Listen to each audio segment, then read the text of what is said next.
सुमन का पति Vinod auto rickshaw चलाता था। सर्दियों की रात एक सवारी को छोड़कर जब विनोद घर लौट रहा था तो कोहरे के कारण उसे सामने पेड़ दिखाई नहीं दिया और उसका ऑटो पेड़ से टकरा गया। इस कारण विनोद को काफी चोटें आई थी। विनोद आजकल घर पर ही था और काफी समय से काम भी बंद था। घर में पैसों की तंगी थी, इसलिए सुमन बहुत परेशान थी। क्या बात है सुमन, तूने बाजार से आने में बहुत देर लगा दी। अब कब सब्जी लाएगी, कब बनाएगी? तुझे पता है ना विनोद को समय से दवाई देनी होती है। माँ जी, किसी ने कपड़े की दुकान पर काम बताया था कि उन्हें दर्जी की जरूरत है, पर जब पहुंची तो पता चला कि उन्हें दर्जी मिल गया है। मम्मी, मैम ने बोला है कल से स्वेटर पहनकर आना, ठंड बढ़ गई है।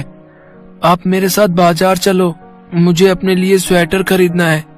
अच्छा थोड़ी देर रुक, पापा को खाना देकर दवाई दे दूं, उसके बाद मैं तेरे साथ बाजार चलूंगी। पिंकी बेटा, तुम कौन से मोजे कह रही थी? मुझे बता दो, मैं लेते आऊंगी। मम्मी, मैम ने मुझे सफेद रंग के मोजे पहन कर आने के लिए बोला है, तो आप मेरे लिए लेते आना। सुमन, स्वेटर तो बहुत महंगा आएगा, तुम इतने पैसे कहाँ से लाओगी? रुको, मैं अनिल को फोन करता हूँ, वो कुछ पैसे उधार दे देगा, फिर मैं उसे चुका दूंगा। अरे आप चिंता क्यों कर रहे हैं, मेरे पास पैसे हैं। आप दवाई खाकर सो जाओ, मैं तब तक बंटी के साथ बाजार होकर आती हूँ। सुमन, इधर आ बहू, सुन, ये 500 रुपए लेती जा, तेरे काम आएंगे। नहीं माँ जी, ये पैसे तो आपका नया चश्मा बनवाने के हैं। आपका चश्मा कितने समय से टूटा हुआ है। अच्छा हुआ आपने याद दिला दिया, मैं आज ही आपका चश्मा बनने दे आती हूँ। अरे मैं क्या करूंगी, बाद में बन जाएगा, इतनी जल्दी नहीं है। वैसे भी मेरा कहीं आना जाना नहीं होता। पर माँ जी, रख ले बहू, पहले बच्चों की चीजें आना जरूरी है। जा ले आ। सुमन ने अपनी सास से पैसे तो ले लिए, पर उसका मन नहीं मान रहा था, इसलिए वो अपनी सहेली वर्षा से कुछ मदद मांगने के लिए गई। वर्षा, मुझे 1000 रुपए उधार चाहिए थे। मैं दर्जी का काम ढूंढ ही रही हूँ, जैसे ही काम मिलेगा मैं तुरंत तुम्हारे पैसे लौटा जाऊंगी। अरे तू थोड़ी देर पहले आती, मैंने बिल्कुल अभी अभी अपनी काम वाली को 2000 रुपए पकड़ाए हैं। और तुझे तो पता है आजकल चोर उचक्कों का भरोसा नहीं है, इसलिए घर में कैश बिल्कुल नहीं रखती हूँ। सचमुच मुझे मना करते हुए बड़ा अफसोस हो रहा है। अच्छा तू बैठ, मैं तेरे लिए चाय बनाकर लाती हूँ।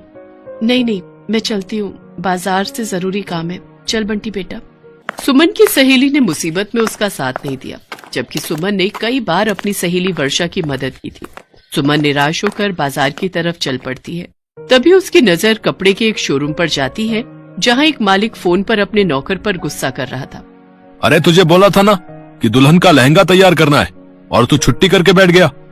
अब लहंगे की फिटिंग कौन करेगा? लड़की पैसे देकर जा चुकी है, वो तो अपना लहंगा वापस लेने के लिए आएगी, क्या जवाब देंगे? अब क्या करूं, इतनी जल्दी कौन सा दर्जी मिलेगा जो लहंगे की फिटिंग कर दे? बंटी बेटा 2 मिनट रुक। नमस्ते सर, मेरा नाम सुमन है, क्या मैं आपकी कोई मदद कर सकती हूँ? मुझे दर्जी का काम आता है, अगर आप कहें तो मैं लहंगे की फिटिंग कर सकती हूँ।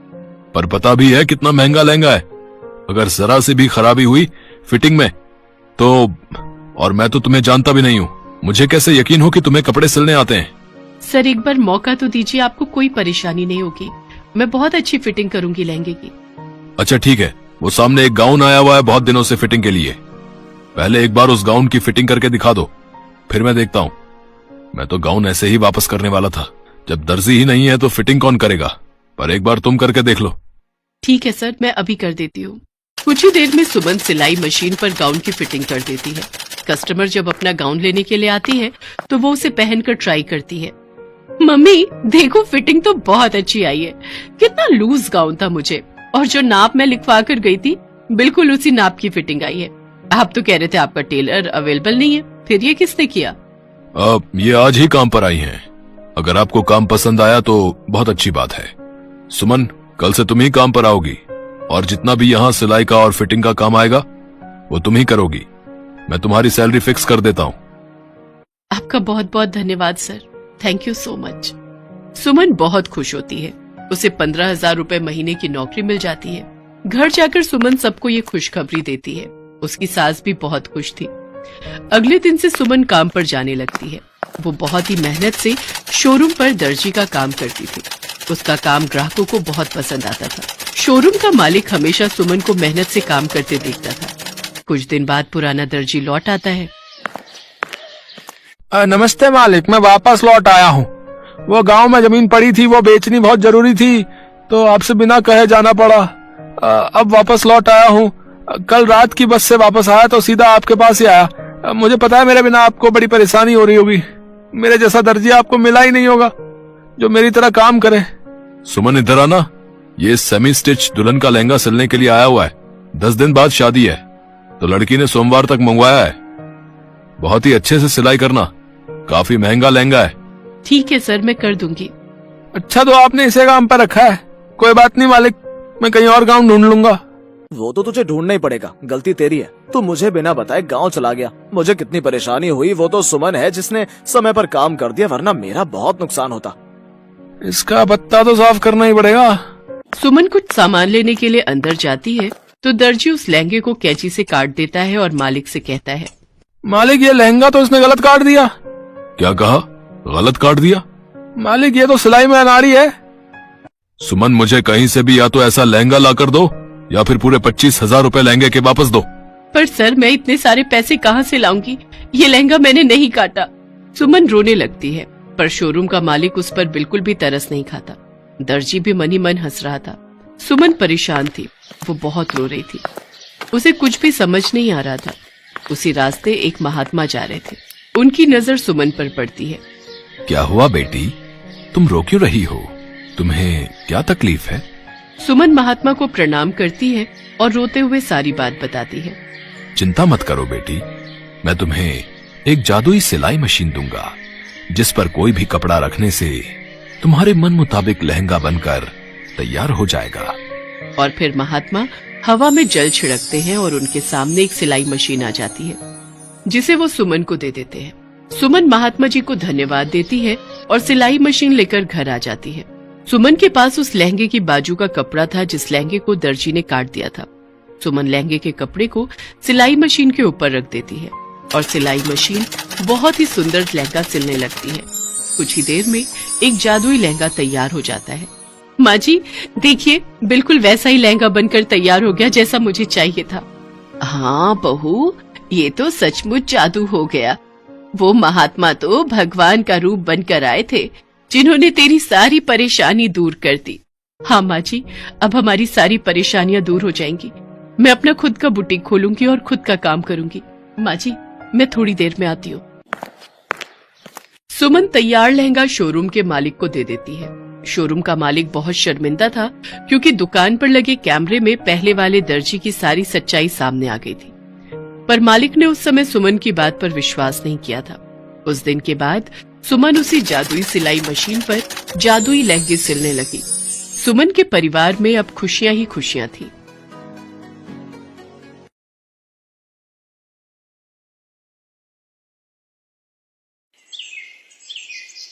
किशनपुर गांव में राघव नाम का एक व्यक्ति अपनी मां गोमती और बहन सुधा के साथ रहता था। गोमती और सुधा स्वभाव से बहुत ही तेज तर्रार थी। एक दिन राघव ने अपनी मां गोमती से कहा, माँ मैं प्रार्थना से शादी करना चाहता हूँ। पर वो तो एक अनाथ लड़की है। भले ही प्रार्थना अनाथ और गरीब है, पर वो स्वभाव की बहुत अच्छी है। उसे परिवार में मिलजुल कर रहना आता है। माँ भैया ठीक ही तो कह रहे हैं, आपको भी तो ऐसी ही बहू चाहिए थी जो आपकी और इस घर की देखभाल करे। भैया आप चिंता मत करो, माँ इस शादी के लिए मना नहीं करेंगी। आखिर वो आपसे कितना प्यार करती हैं। ये हुई ना प्यारी बहनों वाली बात। अच्छा मैं अभी बाजार होकर आता हूँ, फिर साथ में बैठकर कुछ अच्छा खाएंगे। तूने मुझे रोका क्यों? गरीब अनाथ लड़की को भला मैं अपने घर की बहू कैसे बना लूं? माँ तुम समझती नहीं हो, थोड़ा तो दिमाग लगाया करो। आप बहुत समय से कह रही थी ना कि आपको इस घर में नौकरानी चाहिए, तो समझ लो कि नौकरानी आ रही है। दोनों बैठकर आराम से मजे उड़ाएंगे और भाभी काम करेगी। मेरी बेटी कितनी समझदार हो गई है। आखिर गई तो तू मुझ पर ही है ना। चल ठीक है, आने दे इस नौकरानी को घर में। अच्छे से काम ना निकाला तो मेरा भी नाम गोमती नहीं। राघव प्रार्थना से शादी कर लेता है। प्रार्थना बहुत ही सुंदर थी और स्वभाव की बहुत ही अच्छी। न जाने कितने अरमान लेकर प्रार्थना शादी करके ससुराल आई थी, पर उसे नहीं पता था कि उसकी सास और ननद उसके साथ नौकरानियों जैसा व्यवहार करेंगी। क्या हुआ माँ, खाना लाने में इतनी देर कैसे लगा रही हो? मुझे काम पर जाना है, देर हो रही है। मैंने प्रार्थना बहू को मना किया था कि तू अभी रहने दे, अभी तुझे रसोई के बारे में कुछ भी नहीं पता, पर उसने भी जिद कर ली थी। मैं देख कर आती हूँ कि वो क्या कर रही है। माँ जी, मैं बस खाना लाई रही थी, आपने कटहल की सब्जी बोली थी ना, तो उसे साफ करने में समय लग गया। लाओ मुझे दे दो, मैं राघव को दे देती हूँ। तुम थोड़ी देर कमरे में जाकर आराम कर लो। क्या हुआ माँ, खाना तुमने बनाया है? हाँ, वो कटहल की सब्जी तुझे पसंद है ना, पर वो प्रार्थना बहू को बनानी नहीं आती, इसलिए मैंने ही बना दी। चल बैठकर खा ले।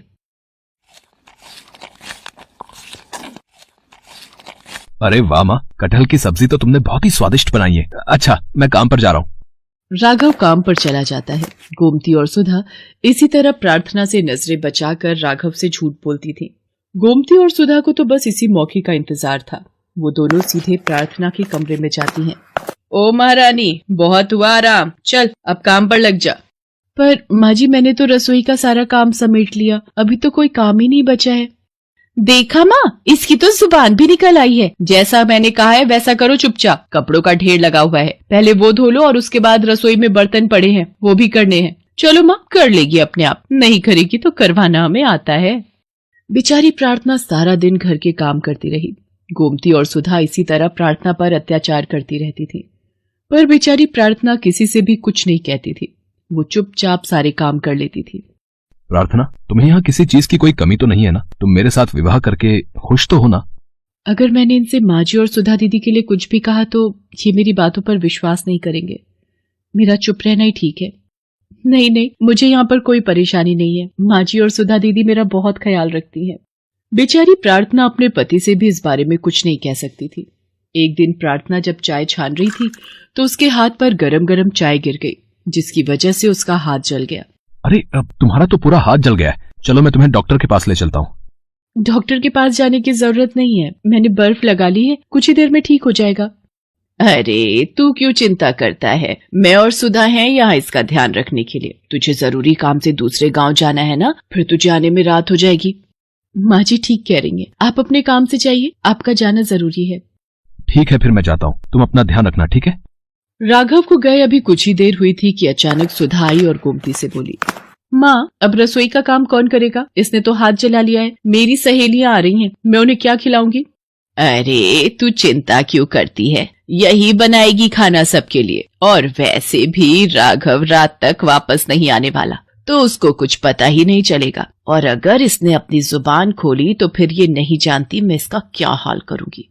प्रार्थना रोती जा रही थी और सारा काम कर रही थी। उसने अकेले ही ढेर सारा खाना बनाया और सबको खिलाया। प्रार्थना का मन बहुत दुखी था और उसके हाथ में भी दर्द था। जब सुधा गोमती के साथ अपनी सहेलियों में व्यस्त थी, प्रार्थना रोती हुई चुपचाप घर से चली गई और रोती हुई दूर एक नदी के किनारे जाकर बैठ गई। मैं क्या करूं भगवान, मेरे ऊपर इतने अत्याचार हो रहे हैं, मुझे कुछ समझ नहीं आ रहा, मैं अपना दुख किसे कहूं। प्रार्थना फूट फूट कर रो ही रही थी कि तभी नदी में से एक देवी प्रकट होती है। तुम रो मत बेटी, तुम अपना दुख मुझे कह सकती हो। आप कौन है? बेटी मैं नदी की देवी हूँ, तुम मुझे माँ कह सकती हो। प्रार्थना नदी की देवी को अपनी सारी दुख भरी कहानी बताती है। नदी की देवी प्रार्थना से कहती है, प्रार्थना ये एक जादुई नदी है, अपना हाथ इस नदी के पानी में डुबो दो। माँ मेरा हाथ बिल्कुल ठीक हो गया, अब तुम्हें चिंता करने की कोई जरूरत नहीं है। जो भी तुम्हें रुलाएगा तुम्हारे आंसुओं की नदी में बह जाएगा। अब तुम बिना घबराए घर जाओ। प्रार्थना घर आ जाती है, पर तब तक राघव भी घर आ चुका था।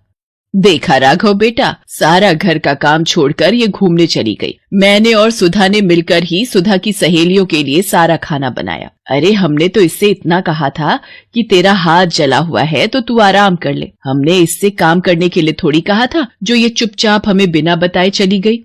ये सब क्या देख रहा हूँ प्रार्थना, तुम्हें माँ और सुधा से क्या परेशानी है? भैया ये तो हम दोनों से ही जलती हैं। जिस दिन से ये आपके साथ शादी करके आई है, ये हमें एक आंख पसंद नहीं करती।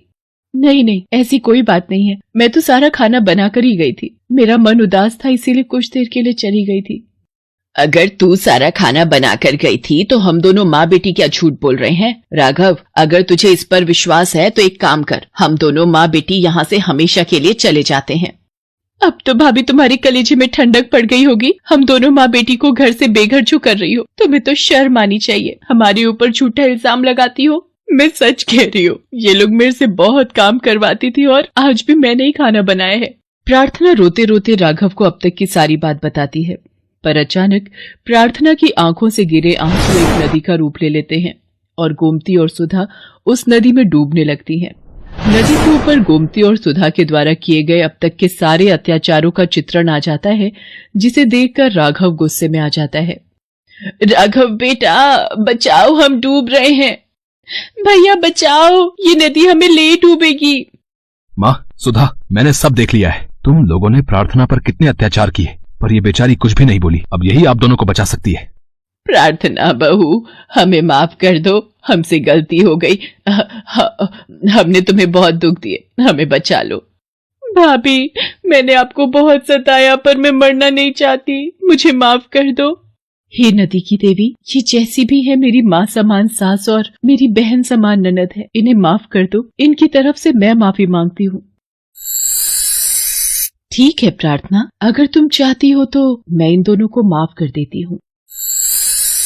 तुम सदैव अपने परिवार के साथ खुशी से जीवन यापन करो, मेरा आशीर्वाद तुम्हारे साथ है। गोमती और सुधा को एहसास हो गया कि हमें कभी भी किसी के साथ बुरा व्यवहार नहीं करना चाहिए, नहीं तो बुराई हम पर पलट कर आती है।